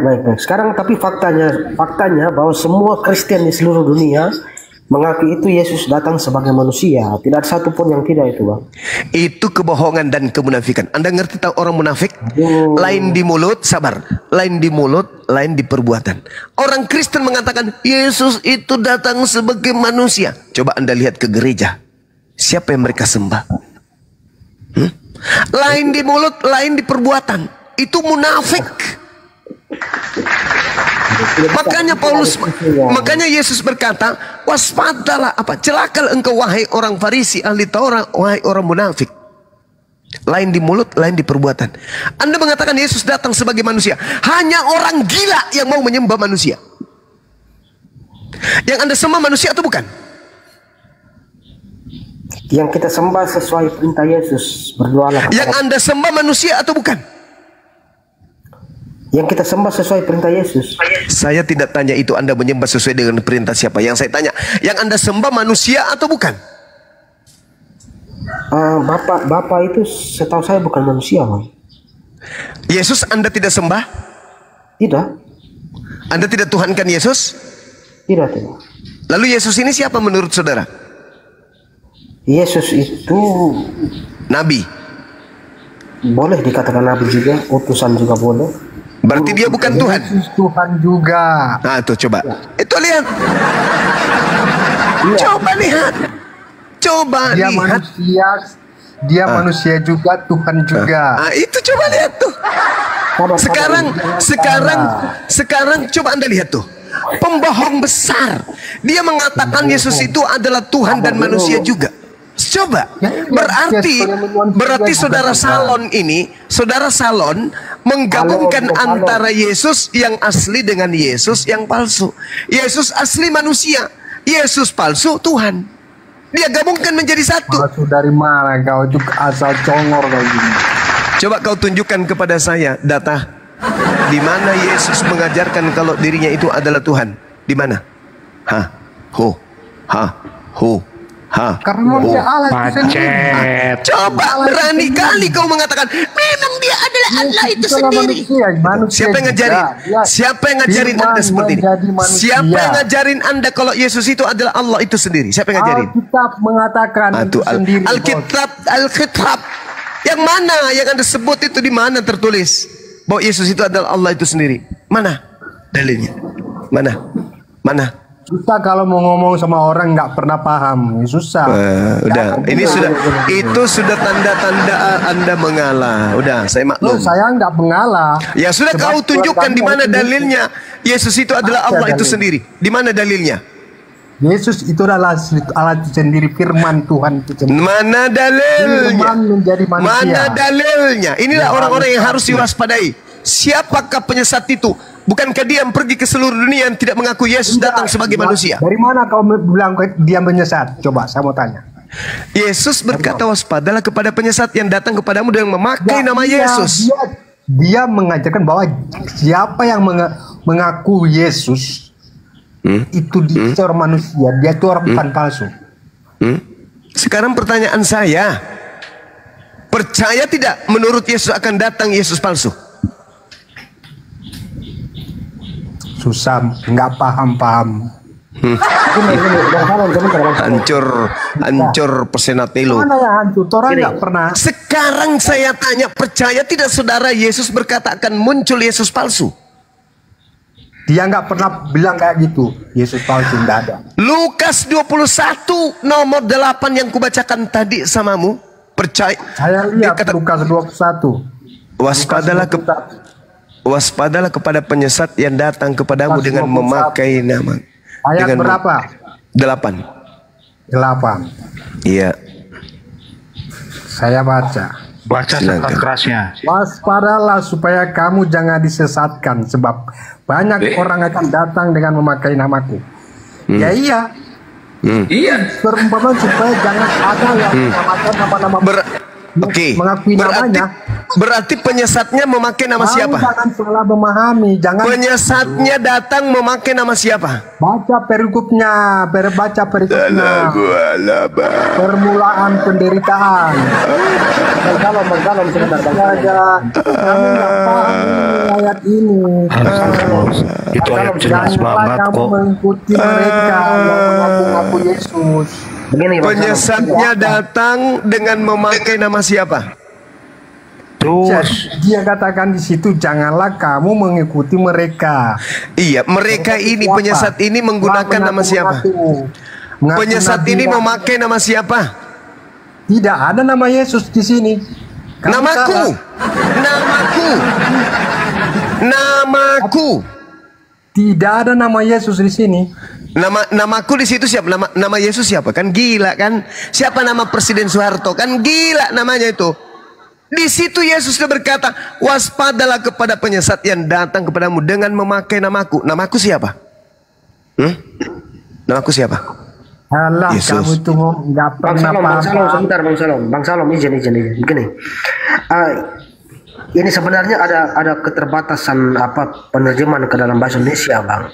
Paulus itu tidak pernah menyebut Yesus itu Tuhan. Jadi Paulus itu tidak pernah salah. Yang ada di terjemahan asli itu kurios, Tuhan. Nah, sementara kata Tuhan ini munculnya kapan? Jauh setelah abad ke-1. Tuhan ini baru. Kata Tuhan ini baru. Yesus itu Tuhan, Guru dan Tuhan, bukan Tuhan. Tuhan ini baru kata muncul. Kata Tuhan ini ada berarti saudara Martin menganggap Yesus ini hanya rasul, utusan. Sabar dulu, belum ke situ. Sabar dulu. Jadi gini, dia mau Tuhan atau Tuhan. Bahaya ini. Sabar dulu. Bahaya itu, Bang. Proses penerjemahan dari bahasa asing ke apa? Ya udah, kesimpulannya Tuhan kurios. Betul itu. Iya, gini. Nah, berarti Anda sudah mengakui bahwa Yesus itu bukan Tuhan. Ya sabar dulu, saya belum kasih kesimpulan. Saya baru mulai bernarasi. Sabar dulu. Jadi entah dia mau Tuhan ataupun Tuhan, dia tetap penguasa karena berangkat dari dasar yang sama. Tuhan itu penguasa juga. Tuhan itu penguasa. Hanya kalau Yesus sebagai Tuhan ini dia penguasa di mana? Tidak mungkin dia penguasa di bumi saja kan? Dia secara riwayat dalam Alkitab maupun Al-Quran atau Isa Al-Masih itu, nah, dia berkuasanya di mana? Seandainya dia sebagai Tuhan, bukan Tuhan kan? Tuhan saja. Anda tahu tidak kalau menurut Yesus penguasa dunia ini adalah iblis? Anda tahu nggak? Nah, itu lain urusannya lah. Gimana ceritanya? Yesus berkata, tidak lama lagi aku akan berkata-kata dengan kalian, sebab penguasa dunia telah datang dan iblis tidak berkuasa atas diriku sedikit pun. Iblis itu penguasa dunia. Makanya ketika Lukas menuliskan Lukas 4, Yesus dicobai oleh iblis. Kenapa? Karena iblis mengaku sebagai penguasa dunia. Aku diberikan kuasa kepadaku, kuasa dunia. Oke, hanya perbedaan abang dengan saya tidak percaya perkataan iblis, abang percaya perkataan iblis, itu persoalannya. Sekarang menurut saudara barusan Anda mengatakan Yesus itu penguasa di dunia kan? Sekarang abang bawa dalil ke iblis tadi, yang permasalahan sekarang di mana dalilnya Yesus di mana dalilnya Yesus mengatakan aku diberi kuasa di atas muka bumi ini? Itu di mana dalilnya? Tunjukkan kepada saya. Ya pada saat dia diangkat ke surga kan? Nah, sekarang pertanyaan saya, di mana Yesus mengatakan kepadaku telah diberi kuasa di dunia? Mana dalilnya? Ya saat dia mau diangkat ke surga itu bang, ada tuh. Padaku telah diberikan kuasa di bumi dan itu setelah keluar dari kubur kan? Iya pastinya. Dan sebelumnya pun sudah ada itu. Ada. Di mana itu tertulis? Di mana tertulis? Saya kejar saudara sekarang nih. Di mana tertulis bahwa Yesus berkata kepadaku telah diberi kuasa di dunia? Itu tertulis di mana? Itu munculnya nanti di Matius 28, Bung. Ketika ada manusia keluar dari kubur, manusia itulah yang berkata, kepadaku telah diberi kuasa, pergilah ke seluruh bangsa, jadikan seluruh bangsa menjadi pengikutku. Itu siapa yang keluar dari kubur? Yesus pastinya. Oh no, Anda baca Yohanes 12 nomor 31. Sekarang berlangsung penghakiman atas dunia ini. Sekarang juga penguasa dunia ini akan dilemparkan keluar. Keluar dari mana? Keluar dari kubur. Siapa yang keluar dari kubur? Iblis. Sejenak di dalam Yohanes 12 ketika Yesus ingin meninggalkan dunia, dia mengatakan apa? Sekarang berlangsung penghakiman atas dunia ini. Sekarang juga penguasa dunia ini akan dilemparkan keluar. Keluar dari mana? Bukankah Adam dan iblis dilemparkan ke bumi? Sudah ada di bumi. Nah, sekarang ketika Yesus berkata akan dilemparkan dari mana ke mana? Iya, abang bawa dalilnya lompat-lompat ini, jadi saya juga. Bukan lompat-lompat. Ini sesaat Yesus sebelum terangkat ke langit, Bung. Sebelum ada upaya menangkap dirinya, Yesus berkata, suara yang kamu dengar itu bukan karena aku, melainkan karena kamu. Sekarang berlangsung penghakiman atas dunia ini. Sekarang juga penguasa dunia ini akan dilemparkan keluar. Keluar dari mana? Waduh. Saudara, saya kasih. Narasinya lompat-lompat, jadi saya juga bingung. Saya tidak loncat-loncat, saudara. Anda yang tidak mau jujur menjawab, jawab aja. Iblis dimasukkan ke dalam kubur. Tertulis di Yesaya 14 nomor 15. Iblisnya dikatakan, sebaliknya ke dalam alam kubur aku masukkan engkau. Ke alam maut yang paling dalam aku masukkan engkau. Jadi iblis itu ada di alam maut, di alam kubur. Kemudian 2 Petrus 2 nomor 4. Iblis itu dilemparkan ke dalam gua-gua yang gelap. Ingat saudara, ingat. Jasad yang Anda kira Yesus dimasukkan ke dalam gua milik Yusuf Arimatea. Yesus mengatakan angkatan jahat ini minta satu tanda. Dan tidak diberikan tanda kecuali tanda keluar dari kubur pada hari ketiga. Siapa yang keluar dari kubur? Iblis. Siapa yang mengatakan kepadaku telah diberi kuasa? Iblis. Siapa yang merintahkan pergilah ke seluruh bangsa, jadikan seluruh bangsa menjadi muridku? Itu siapa? Iblis. siapa yang menjadi banyak pengikutnya sekarang ini? Iblis. Kok tertawa? Bagaimana diskusinya malah begitu? Harus satu-satu lah. Terus baca sendiri. Anda harus mengakui bahwa apa yang saya sampaikan ini adalah kebenaran. Iya boleh saja, tetapi harus saya uji dulu. Itu kan lompat-lompat. Mari kita uji saudara. Mari kita uji. Mohon Anda gunakan akal sehat. Yesus di dalam Matius 15 nomor 24 mengaku, aku diutus hanya kepada domba yang sesat dari umat Israel. Matius 10 nomor 5 nomor 6, Yesus berpesan kepada ke-12 muridnya, jangan ke bangsa lain, tapi pergilah kepada dombaku yang hilang dari umat Israel. Itu pengakuan Yesus. Tolong tunjukkan di mana pengakuan Yesus sebelum ada orang keluar dari kubur bahwa dia diutus untuk seluruh bangsa. Tunjukkan. Ada dalilnya? Tak ada. Baik. Begini Bang. Pengetahuan saya, semua nabi tanpa terkecuali itu tidak usah pakai. Ke Yesus aja dulu. Yesus itu barusan yang ditanya Bang Juma itu aja dulu. Semua tanpa terkecuali siapapun seorang nabi itu pasti akan diutus di suatu tempat saja. Nah, itu betul. Kemudian ajaran itu disebarkan oleh orang lain ke seluruh bangsa. Nggak bisa, nggak boleh. Yesus berpesan kepada ke-12 muridnya jangan ke bangsa lain, nggak boleh. Yesus loh, ini yang asli Yesusnya.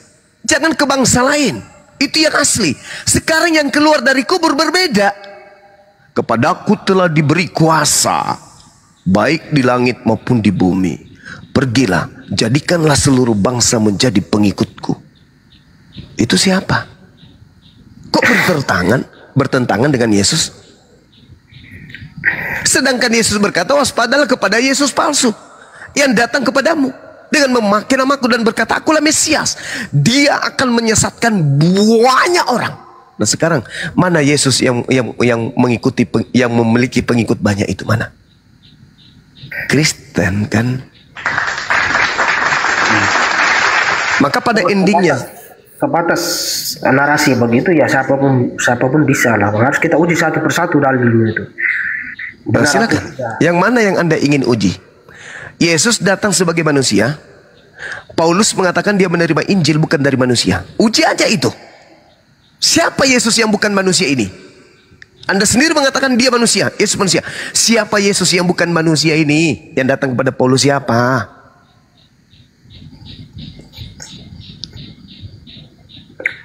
Iya, itu karena kami sudah bahas. Kami coba-coba mempelajari juga Bang, walaupun. Oke saudara, thank you. Yesus dilahirkan manusia, Maria melahirkan manusia. Anda baca kemudian di dalam Lukas 2 nomor 11, pada hari ini telah lahir bagimu juru selamat, manusia yang diurapi Tuhan di kota Daud. Yang lahir manusia, Kristus. Kristus itu Mesias. Mesias itu manusia yang diurapi. Berarti yang lahir adalah manusia yang diurapi Tuhan di kota Daud. Yang lahir manusia loh. Pastinya, semua Kristen mengaku itu Bang. Yesus lahir sebagai manusia. Oke, Yesus lahir sebagai manusia. Yang datang kepada Paulus bukan manusia. Itu siapa? Itu setelah Yesus kembali ke surga. Dia berarti setelah dia keluar dari kubur, dia bukan lagi manusia kan? Manusia. Loh, yang datang kepada Paulus bukan manusia, Bung? Ya itu setelah dia diangkat ke surga, Bang. Berarti manusia tadi berubah menjadi bukan manusia? Ya sabar dulu. Ah, ini bahaya ini. Iblisnya kuat. Begini. Oke, sekarang kita bawa ke versi Islam bahwa dia ditidurkan di langit kan? Yes. Ya. Sekarang itu di Mazmur 91 pun ada. Iya, sekarang bisa saja kalau saya buat perbandingan berdasarkan narasi Abang tadi, setelah Yesus diangkat dagingnya kemana kan begitu? Yesus diangkat dagingnya, Yesus terangkat lengkap dengan jasadnya, Bung. Nah itu makanya saya buat perbandingan. Ketika dia terangkat, dia tetap manusia, Bung. Iya, makanya saya buat perbandingan. Yang datang kepada Paulus bukan manusia, Bung. Iya memang kalau Allah Tuhan itu datang kepada nabi-nabi sebelumnya dengan cahaya. Kok jadi Tuhan Yesus ini? Yesus kan manusia. Kalau memang cara datangnya Tuhan sebelum Yesus kan begitu dengan cahaya yang terang. Hei, Lukas 10 nomor 18 Yesus sendiri berkata, aku melihat iblis jatuh dari langit ke bumi berupa cahaya. Yang datang kepada Paulus hanya berupa cahaya. Sedangkan melihat Allah dengan cahaya juga. Berarti yang mana yang benar? Oke, sekarang jangan tanya itu. Sekarang saya tanya sama saudara. Kisah Para Rasul 1 nomor 11. Malaikat berkata, Yesus yang kau lihat terangkat ke langit akan datang kedua kalinya, sama seperti engkau melihat terangkat ke langit. Yesus terangkat dengan jasad, datang kedua kalinya dengan jasad. Yesus berkata di dalam Matius 24 nomor 30, kedatanganku nanti sebagai anak manusia, dan seluruh manusia di atas muka bumi akan datang meratap. Itu kedatanganku yang kedua. Matius 24 nomor 27. Sama seperti cahaya yang terlontar dari timur sampai ke barat, demikianlah nanti anak manusia. Yang datang manusia. Yang datang anak manusia. Kata Yesus. Jadi waspadalah kepada penyesat. Apabila ada orang berkata ada Yesus di sini, ada Yesus di sana, jangan kau percaya. Sebab Yesus palsu dan nabi palsu akan datang melakukan banyak mujizat dan sekiranya menyesatkan orang pilihan juga. Camkanlah, aku sudah mengatakannya terlebih dahulu kepadamu. Jadi ketika ada orang berkata ada Yesus di padang gurun, ada Yesus dalam bilik, jangan kau percaya, sebab sama seperti cahaya bersinar dari timur sampai ke barat, demikianlah kedatangan anak manusia yang kedua kalinya. Matius 24 nomor 23 sampai nomor 27. Jangan percaya kalau ada orang berkata ada Mesias di sini. Jangan percaya kalau ada berkata ada Yesus di sini. Itu kata Yesus. Datang Kristen percaya. Ya, baik. Nah, kesimpulan akhir Bang. Yesus datang sebagai manusia untuk yang kedua kalinya. Dan malaikat pun mengatakan itu. Yesus pun mengatakan itu. Dua kekuatan mengatakan Yesus datang sebagai manusia.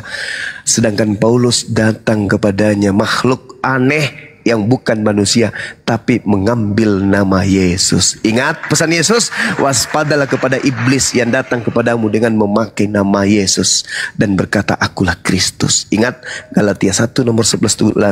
Aku menerima Injil bukan dari manusia, tapi dari pernyataan Yesus Kristus.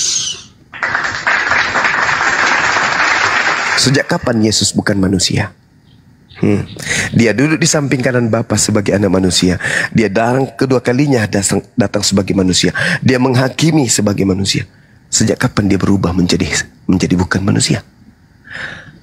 Ya, ini Anda tidak perlu kemudian menanggapi saya. Silakan Anda renungkan. Di sini sudah mau hampir masuk waktu subuh. Anda tinggal renungkan saja. Saya sedikit pun tak menghujat, tak menistakan. Saya hanya membaca dalil sesuai dengan kitab suci saya. Wa iyada'una illa syaitanan marina. Yang Kristen sembah tak lain dan tak bukan adalah iblis yang durhaka, yang terkutuk. Demikian dari saya, saudara. Silakan Anda renungkan, silakan Anda pikirkan. Tidak ada paksaan dalam belajar. Belajarlah, semakin belajar Anda akan sampai kepada kebenaran itu. Saya kira begitu sahabat-sahabat sekalian. Terima kasih atas waktu yang diberikan kepada saya. Mudah-mudahan edukasi yang saya berikan ini bisa memberikan tambahan ilmu kepada saya pribadi dan juga kepada teman-teman yang mendengarkan.